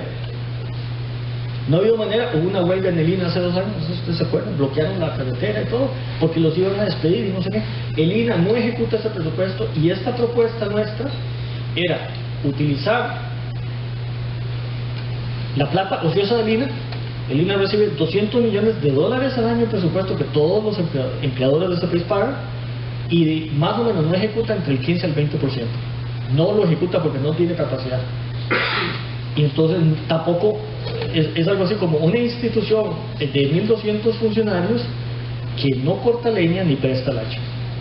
Y no hay decisión política. No hay decisión política en este país. En articulación, un nivel satisfactorio, hay indicadores de innovación, el informe de la OECD es un informe muy rico, está el Consejo Presidencial de Computación, de Competitividad e Innovación. Y finalmente, en la parte de cultura nos falta muchísimo. Nos falta muchísimo en crear la innovación, por ejemplo, el programa Nexo de CONARE, que lo que hace es llevar un nexo entre las empresas y las universidades, es muy tenue. Ahí nos falta trabajar. El segundo informe es el Estado de Ciencia de la Nación en la Tecnología e Innovación, que hace dos preguntas y esto lo clasifica como un área crítica. ¿Pero ve Costa Rica un entorno favorable a la consolidación de emprendimientos? No. Obviamente la respuesta es no. Y hay muchas razones por las cuales no lo hace. Brinda el perfil de las políticas públicas en ciencia, tecnología e innovación una plataforma robusta para impulsar el desarrollo humano del país. No lo hace. Esa es la conclusión de CONARE. Crespi hizo su estudio del BIP en el año 2010 y dice que Costa Rica tiene un desempeño menor en lo que espera de países de ingreso similar, comparados por ejemplo con Uruguay. 4 causas profundas: nos falta capital humano, tenemos muy pocos investigadores y desarrolladores, un desarrollo financiero tenue para la inversión en investigación y desarrollo, una protección intelectual medio tenue y falta competencia. Falta liderazgo. Los monopolios y los oligopolios aquí, llámese cemento, leche, arroz, lo que sea, son terribles, pero terribles. Hay que abrirse a la competencia. Esa observación la hizo la OECD, apenas vino a evaluarnos. Y nosotros deberíamos, obviamente, crear esto y crear la Agencia Nacional de Innovación copiando el modelo exitoso de Uruguay. La OECD hace una evaluación y dice: hay que fomentar la innovación, fortalecer el compromiso a largo plazo, la coherencia en la implementación de las políticas y mejorar las bases de información. El crecimiento de la productividad nuestro ha sido bajo, dice la OECD. Es correcto, muy bajo. Y para mejorar se propone crear instituciones, competencia, innovación y finanzas e infraestructura de transporte. No dice crear, sino fortalecer las instituciones, fortalecer al MISID, fortalecer al MEIC, crear la FONPRODUCE para que unifique los programas nacionales de innovación. Y finalmente Ricardo Monge da una serie, un montón de desafíos y críticas, no voy a ir por todo, pero dice: Costa Rica crece por la acumulación de factores, porque metemos más mano de obra y más insumos, no porque somos más eficientes o más productivos. Y ese es un problema estructural muy serio, que coincide con los números bajos de innovación. Bueno, existe en el MISID la política de ciencia y tecnología, que tiene en la parte de innovación tiene 3 grandes programas: InnoLab, Huella Pyme y Ruta I. InnoLab está orientada a emprendedores, pymes, a pequeñas pymes que ya existen, y Ruta I a la cultura en jóvenes. Pero son programas muy pequeños. La inversión total no supera los $200,000 anuales en los 3 juntos. Y comparen eso con Uruguay, que invierte 19 millones. Entonces estamos jugando de casita. El proyecto PIN que me preguntabas, esta es la inversión a 30 de noviembre del año 2017. Ya estos números han subido un poquito. De los $35 millones había 10,5 para componente empresarial. De esos se habían invertido o estaban separados 4, 5 y 1. Metas planificadas: 100 empresas, 85 empresas de innovación y 20 de nuevas empresas. Se han invertido en 18 al 30 de noviembre y este número subió. Y actualmente están las 2 llamadas a... Esos son grants. Son grants, cofinanciados como empresas. Pero ahorita, el 17 de septiembre, ahorita pasado, se abrió para el periodo del 2018-2019 y el presupuesto total es de $2 millones. Correcto. Esa plata es de esta subpartida. Lo que no han ejecutado nada, pero digamos que la plata está ahí. La plata está ahí. Esa que salió es precisamente estos 5.4. Es un pedazo de eso. Del componente capital humano es el más avanzado, hay 23,5 millones. De estos, el más grande es formación de recursos humanos avanzados. Esta gente de maestría y doctorado. Eso son becas. Se han Si habían asignado 161, perdón, la meta eran 161 entre maestría y doctorado, y se habían asignado más de 250, lo cual es muy bueno. Ya se cumplió la meta por mucho, y de hecho ahora en este momento hay una llamada nuevamente para completar PhDs en doctorados nacionales y doctorados en extranjero para terminar de ejecutar este dinero. Pero no solo es plata colocada, hay graduados. Graduados, montones. Los 6 graduados del doctorado en computación de la UCF, 5 recibieron plata de aquí. Y la maestría de ciberseguridad, no sé cuántos eran. Varios, y se han financiado. Más de 250 muchachos y muchachas han recibido algún tipo de beca. La beca más alta fue de $199,000 para ir a hacer un doctorado en biotecnología a Australia. ¿No era tu hija? No. Esa salió barata. Pero el límite son $200,000. Vean que es una inversión país muy, muy alta. Ojalá hubiera más plata, ojalá hubiera un segundo préstamo, no sé, del doble. Estos 250 muchachos tienen el compromiso de regresar a Costa Rica y trabajar aquí, a donde quieran, por al menos 2 años. 2 años por cada año que se les dio la beca. Tienen que regresar a Costa Rica y trabajar acá. Muchos están ya trabajando, ya están graduados. Entonces, este ha sido muy, muy exitoso. Esto es política pública, investigación y desarrollo correcta. Esto lo hizo el anterior ministro de Ciencia y Tecnología, don Alejandro Cruz, con Keylor Rojas, que dejaron el préstamo aprobado en la Asamblea Legislativa después de 8 años de trámite. La Asamblea Legislativa duró 8 años en aprobar un préstamo del BID para hacer esto. No podemos seguir a esa velocidad. Uruguay lo hizo en 6 meses, tenían el préstamo aprobado. Nosotros damos 8 años para aprobarlo. Startups en Costa Rica. Uno ve historias de éxito como la industria aeroespacial, por ejemplo, que apuesta a la innovación, o Esperatum en tratamiento de cáncer de páncreas, o GoPass, por ejemplo, en pago de autobuses, de transporte público, o ve las startups, por ejemplo, Ticofruit, Quantic y Wow Emotions irán a la aceleradora en Velocity, Texas, creo que es en Dallas. Pero por ejemplo en el caso de GoPass, genial, o sea, no sé si decirse un muy buen caso de éxito, pero llega al Banco Central y dice que ahora él gestiona y ve todo lo de pago electrónico. Y le abrimos el caballo, es correcto. Separaron el escoba literalmente. Es correcto, eso debe ser una iniciativa privada y el gobierno debería licitarlo. No sé cómo lo van a hacer. Pero están intentando el agua tibia, ¿sí? Claro, pero... O sea, pago electrónico de hace 25 años, ¿sí? Exactamente. Uno ve, por ejemplo, Sliding, que es una de las que salió de Open Future, de Telefónica. Es una incubadora muy bonita. La incubadora está en CONARE, entonces es una asociación entre las universidades públicas y una empresa transnacional telefónica, que hay una incubadora que crea este tipo de startups. Y ganaron un grant para desarrollar el prototipo de la herramienta. Es un preparador de presentaciones. Telefónica pone plata ahí. Pone plata. Y CONARE pone todas las instalaciones. Y CONARE paga también los cursos de auge, que son de emprendimiento, los paga CONARE. Entonces es una conversión. Es un consorcio muy bien pensado. Y uno ve, por ejemplo, el Founder Institute, que gradúa a 2ª generación de emprendedores en Costa Rica. Y finalmente lo que uno quiere es esto. Cotizar en bolsa y hacerse rico. 66 millones de entrada para startups que comenzaron en un garaje hace 20 años. Excelente, ojalá hubiera decenas de estos casos. Ese es un problema, un obstáculo es la falta de mercado de valores. No hay una estrategia, un exit strategy de hacer un IPO en Costa Rica porque no hay mercado de valores. ¿Quién te va a dar plata? Esta gente tiene que ir afuera. Hay que ir afuera. Hay que ir afuera. Es lo cual es lamentable. No hay un mercado. Los 59,000 millones de capital de riesgo que invierte Estados Unidos no existen en ningún otro lugar del mundo. Entonces, ¿qué hay que hacer en Costa Rica? Bueno, hacer este tipo de cosas. No, pero es que ahí, Marcelo, también, cuando vos decías las cosas que faltan, el tema de educación hacia el riesgo, ¿verdad? Aquí todo el mundo quiere invertir en certificados de depósito a plazo, no arriesgar el gobierno. Exactamente. Hay un tema educativo que tiene que ir a la par del tema de innovación, ¿verdad? Así como la gente tiene que aprender a prototipar y equivocarse, los inversionistas tienen que aprender a perder plata. O sea, cualquier inversionista de riesgo siempre tiene un riesgo de un 10% de su inversión que está dispuesto a perder a cambio de la que va a ganar, y eso no nos han educado para eso. Los inversores cowboys, eso no existe en Latinoamérica.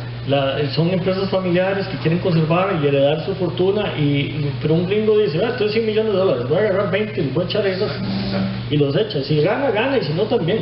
¿Para qué hacen empresas? Para heredarlas. Es correcto, los gringos no la heredan. Bueno, Trump sí, pero... La platean. La platean, es correcto. Hacen un IPO y agarran la plata, y después la meten en otra cosa, y le empiezan a dar a la maquinita.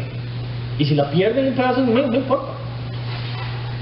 Pero es educación, es un componente importante de educación. Es parte de la cultura de innovación que no tenemos.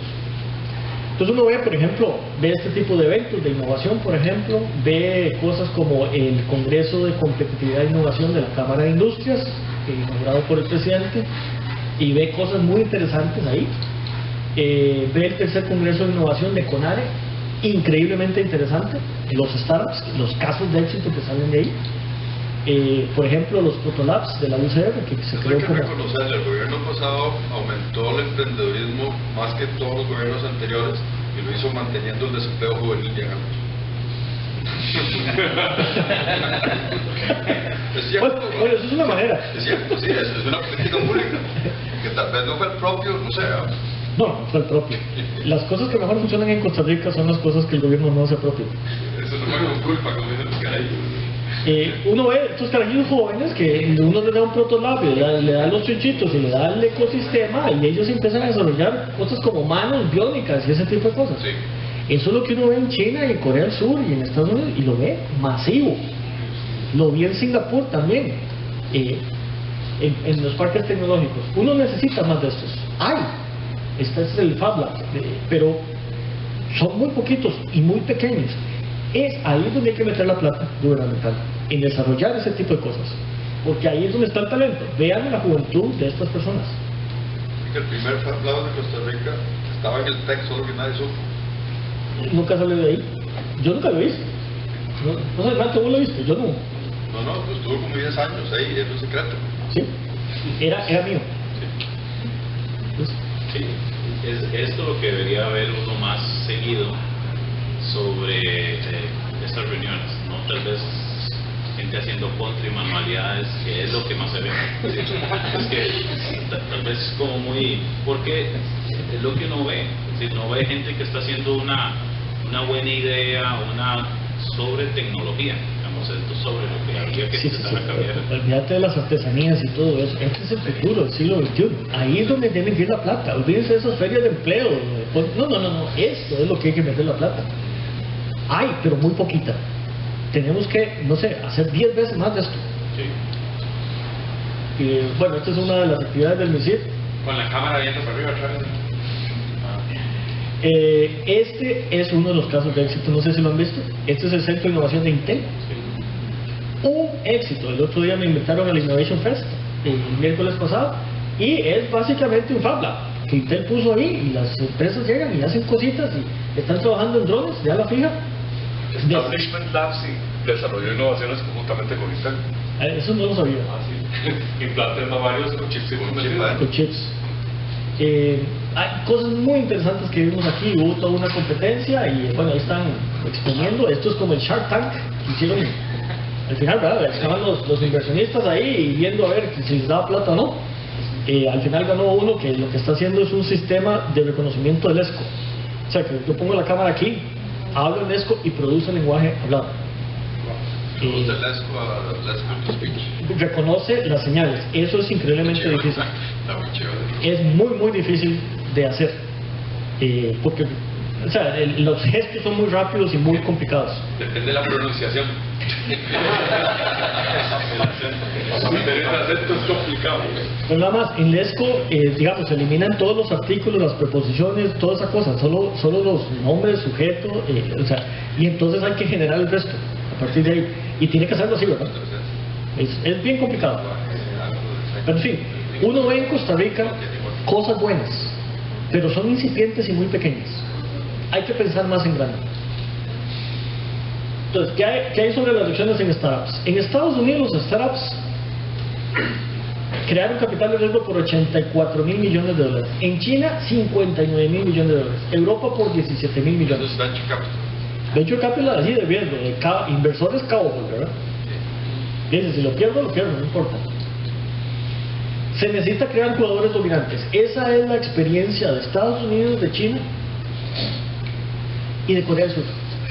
Esos son los Samsungs, los LGs, los Alibaba, los Baidu, los Facebook, los Amazon. Esos son las grandes corporaciones. Porque esos tienen hijos, se reproducen, incentivan la innovación. Ellos mismos producen gran capacidad de innovación. Hizo una política industrial clara en el sector digital. Por ejemplo, China con la IA lo puso en 6º lugar en el plan quinquenal. Y dijo, voy a meter un montón de plata en IA. Eso es una política industrial, porque quiero ser número 1 del mundo en eso. También porque es un estado policíaco y necesitan eso. Necesitan eso, pero igual quieren venderse dominante. Eso lo aprendieron los chinos de los coreanos. Eso no es nada nuevo. Conclusiones.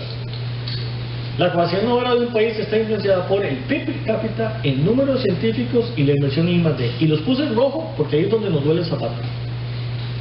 Ahí estamos mal. En esquema de protección de la propiedad intelectual estamos relativamente bien. Tenemos una ley que más o menos cumple los estándares de la OECD. En PIB invertido en educación estamos bien y en apertura del comercio internacional estamos muy bien. El 5, el problema no es la inversión, es el resultado de la inversión, que no está dando sus frutos. 7.78% del PIB en educación pública, 92% de los estudiantes en la educación pública, desde prekinder hasta universitario, y los exámenes de PISA siguen siendo muy malos. La mitad de la población económicamente activa de este país, la mitad de los adultos que trabajan, no tienen la secundaria terminada. La secundaria ha sido un fracaso. No, pero están relacionados. O sea, lo que hagas en educación va a impactar lo que más pasa en el futuro en cuanto a científicos, ingenieros y cultura para la inversión y la innovación de salud. Correcto. El tema de innovación debe meterse desde casa y te prende. A mi hija de 12 años, en 7º año en este momento, tiene una materia que se llama empresarialismo. Y yo, qué chiva, tiene que idearse una empresilla que va a vender algo, no sabemos nada. Pues ya, por lo menos le están metiendo ese chip. Ok, eso es un avance. Está bien. Los colegios técnicos también están incentivando mucho. Los colegios técnicos son muy buenos. Mi hija está en un colegio técnico y es increíble cómo le están metiendo ya toda esa parte de creando ideas de emprendedores. Te cuento lo que yo hubiera hecho. En Costa Rica hay 1.200 colegios de secundaria. Con la inversión del 6 al 8% en el año 2010, yo hubiera convertido todos los colegios académicos en colegios técnicos, que tienen un año adicional de educación. Y hubiera enfocado las especializaciones ya no en administración y contabilidad y esas cosas, sino en cosas tecnológicas. Eso es lo que yo hubiera hecho con ese 2%. Y la infraestructura que ya está, aprovecharía 2 turnos y 3 turnos, en vez de seguir construyendo escuelas y colegios nuevos que no tienen ningún sentido. Ya la infraestructura está, hay que ponerla a producir. En algunos casos se hace. Los colegios técnicos sí laboran de 7:30 de la mañana a 5 de la tarde. No la otra base, por eso te digo. Hacer ese cambio que vos propones, pero además agarrar infraestructura y sacarle el cálculo. Sí. Y lo otro, pensar seriamente en educación dual. Mínimo para el INA. Mínimo. La ley de educación dual tiene 3 años de estar durmiéndolo de los justos. No hay decisión política. La educación dual es un éxito en Corea del Sur, es un éxito en Alemania, es un éxito en Suiza. Estás tratando de deprimirnos. Y Mr. Ed la paró diciendo ahora que además la educación dual tiene que cotizar en la caja. Ahí la matás. Es que... No sé si vieron esa parte. Bueno, Mr. Ed, perdón de Mr. Ed. Educación. Ahí la matas, así no es como funciona. Es un aprendiz, no es un empleado. Exacto. O sea, hay que cambiar el chip. Ahora que decía él esto de sacar el provecho a la infraestructura, decía un compañero de estos, tenemos el problema de las carreteras, hay que sacarle el provecho a las carreteras, tenemos que mover mercancías en la noche, no en el día, no el horario normal. Correcto. Las carreteras están vacías a las 10 de la noche. Pero las carreteras son tremendas. Pero los asaltan a esas horas, ¿verdad? Parte del problema es que salió el problema, nos estamos montando con Michael Soto todo el tema de los indicadores de dónde hay más robos y todo, y la cantidad de robos que hay, porque además los más saben el día que hay restricción vehicular, le ponen el fijo a los más, los siguen y los asaltan. Es un desastre. Los más usan más información, los cajan. que la policía. Es correcto. Política pública bastante. Pero vea, yo no soy un amigo. La infraestructura física se requiere. O sea, yo necesito transportarme, necesito un buen tren y esas cosas. Sí, correcto. Pero no olvidemos la infraestructura digital. Yo hablé aquí de que hay que montar una red de fibra óptica acá de banda ancha. Banda ancha es 25 megabits para arriba a la casa y 200 o 300 o 500 megabits a la pyme. Eso es banda ancha. Lo único que aguanta eso es fibra óptica. Y tenemos la plata con la tela ahí haciendo. Bueno, sí. Sí, correcto. Fonatel acaba de licitar una que va a dar espacios públicos en 513 lugares. Eso es un primer avance. Pero yo le pedí al ICE hace 4 años, hace 3 años, que pusiera disponibles de fibra óptica al hogar FTTH. No me diga que me va a llegar aquí con cobre parcial y esas estúpidas. Pónganme fibra óptica de entrada a mi casa. 1 millón de líneas en el país, a precio razonable, $1 el megabit, que aún así es caro. Yo actualmente tengo fibra óptica del ICE, funciona muy bien, tengo el quadruple play y tengo 25 megabits, pero estoy pagando $3 el megabit. Carísimo. En Corea pagaría 50 centavos de dólares el megabit. Y ahora me pasarían a gigabit a la casa. Por $50 me sale. 1 gigabit en mi casa. Puedo ver Netflix en 4K y morirme la risa. El ICE me debe eso todavía. Pero ya hablé con Irene. No, pero si llamas a la agencia, ya bajaron el precio. Te dan 30 megas por 30 rupias. Ok, no está mal. Si pasas el estudio de factibilidad. No, ya tenés la fibra. No, bueno, pero ya más que te den la tarifa nueva. Pero 30 rojos es como $2. O sea, $2 el megabit. Ok, vamos en la dirección correcta. 36, todavía no es simétrica, pero funciona bien. Acá con Carlos habíamos negociado, Carlos Obregón, el expresidente, les habíamos negociado $1 el megabit y no me venga con cuentos de que le va a cobrar 50,000 pesos. No, $1 el megabit, eso sí, masifíquelo, como el celular, el costo bajo. Y el hilo de fibra aguanta lo que usted le ponga. Y el tema es cuánta gente le está pidiendo, porque miles, decenas de miles. Y la respuesta es no hay. Y el mejor producto que tiene el ICE es la fibra óptica. Funciona mejor que cualquier otra cosa coaxial de esas que dan las tableras, que es una cochinada. Funciona perfectamente, pero el ICE no sabe vender lo que tiene. Es una queja por eso. Hay espacio para la innovación, Customer Journey, el tema hacia atrás. Los departamentos que dan servicio al cliente no entienden la necesidad que tienen los clientes. Los clientes se mueren por fibra óptica. Dicen, démela por favor. No estoy pidiendo que me la regale, démela, yo la pago. No hay. Hay que poner incentivos empresariales y más inversión en I+D, que sea los sistemas de innovación exitosos, o sea, consumos, mercados, negocios, fuertes vínculos entre los actores. Y el tamaño del mercado, alguien me había preguntado, ¿el tamaño del mercado ayuda? Sí, ayuda. Estados Unidos, China y Corea del Sur es un ejemplo de eso. Comienzan en el mercado interno y después se globalizan.